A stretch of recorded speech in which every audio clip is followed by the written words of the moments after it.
मैं डॉक्टर अरविंद शुक्ला, प्रवक्ता, नेहरू ग्राम भारतीय विश्वविद्यालय। आज भारतीय दर्शन के सांख्य दर्शन विषय पर लेक्चर देने जा रहा हूं, जो बीए पार्ट 1 एवं पीजी डिप्लोमा इन योगा के द्वितीय सेमेस्टर के लिए है। सांख्य दर्शन का सत्कार्यवाद। सत्कार्यवाद सांख्य दर्शन के कारणता सिद्धांत को सत्कार्यवाद कहते हैं। प्रश्नोक्ता कारणता सिद्धांत किसे कहते हैं?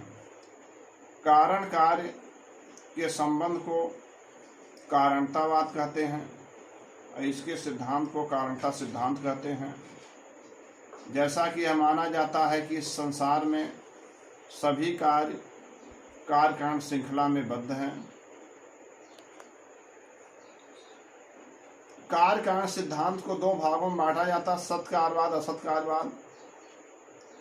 सत्कार्यवाद अर्थात कार्य के सत्ता कारण में जिस सिद्धांत के तहत सत्य माना जाता है उसे सत्कार्यवाद कहते हैं। इसे सांख्य, योग, शंकराचार्य, रामानुजाचार्य इत्यादि दर्शन मानते हैं। जबकि असत्कार्यवाद ऐसा सिद्धांत जिसमें कार्य की सत्ता कारण में पहले से सत्य नहीं माना जाता है उसे असत्कार्यवाद कहते हैं। इसे न्याय, वैशेषिक इत्यादि दर्शन मानते हैं और इसीलिए इनके असत्कार्यवाद को प्रारंभवाद के नाम से भी जाना जाता है। सत्कार्यवाद सांख्य दर्शन में स्वीकार किया गया है, अर्थात सांख्य दर्शन कहता है कारण सत्ता कार्य में पहले से कार्य की सत्ता कारण में पहले सत्य होती है। इसीलिए सांख्य दर्शन के कार्य कारण सिद्धांत को सत्कार्यवाद कहते हैं। अब प्रश्नोक्ता सत्कार्यवाद के अस्तित्व को सिद्ध करने के लिए प्रमाण दिए गए हैं। सांख्य दर्शन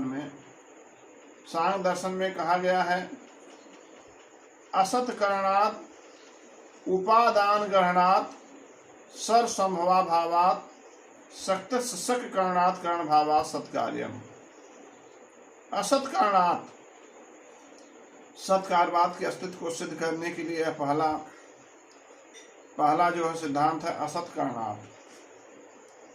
सांख्य दर्शन कहता है कि अगर असत करणात्, असत कारण से कार्य की सिद्धि नहीं हो सकती, अर्थात कार्य जब कारण में पहले से सत होता तभी कार्य की सिद्धि हो सकती है। जैसे तिल में तेल, दूध में दही,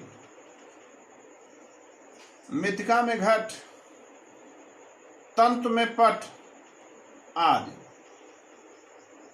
इस प्रकार कार्य की सत्ता कारण में पहले से सत होने पर ही कार्य की उत्पत्ति संभव है।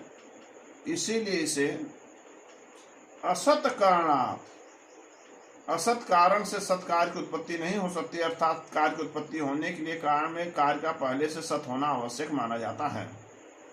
उपादान ग्रहणात्, उपादान यहाँ पर सामग्री के रूप में प्रयोग किया जाता है। उपादान ग्रहणात् तथा सामग्री में अर्थात कारण में कार्य की सत्ता पहले से सत होनी चाहिए, तभी कार्य की सत्ता सिद्ध हो सकती है। इसीलिए जब तक हमारे उपादान में, सामग्री में कार्य नहीं निहित होगा तब तक कार्य की उत्पत्ति संभव नहीं है। अतः सत्कार्यवाद की सिद्धि होती है। जैसे तिल में तेल, दूध में दही पहले से निहित होना चाहिए, तभी तिल से तेल निकलेगा, दूध से दही बनेगी।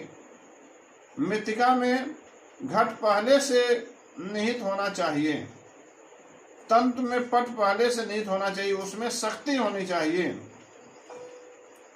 सर्वसंभवा भावात्, तीसरा है सत्कार्यवाद को सिद्ध करने के लिए सर्वसंभवा भावात्। यदि ऐसा न हो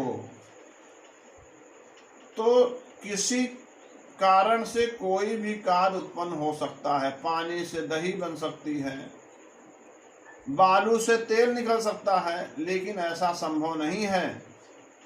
अर्थात सभी कारण से सभी कार्य की उत्पत्ति नहीं संभव है। जिस कारण में कार्य निहित होता उसी से कार्य की उत्पत्ति संभव हो पाती है। अतः सत्कार्यवाद की सिद्धि होती है। शक्तस्य शक कारणात्, अर्थात सशक्त कारण से ही सशक्त कार्य की उत्पत्ति हो सकती है। और करण भावात, करण और कार्य दोनों एक ही रूप हैं। कारण अव्यक्त रूप है और कार्य व्यक्त रूप है। अर्थात जब कार्य की उत्पत्ति होती है तो कारण का व्यक्त रूप कहलाता है, और जब तक कार्य की सत्ता कारण में पहले से निहित होती है, कार्य अव्यक्त रूप में रहता है।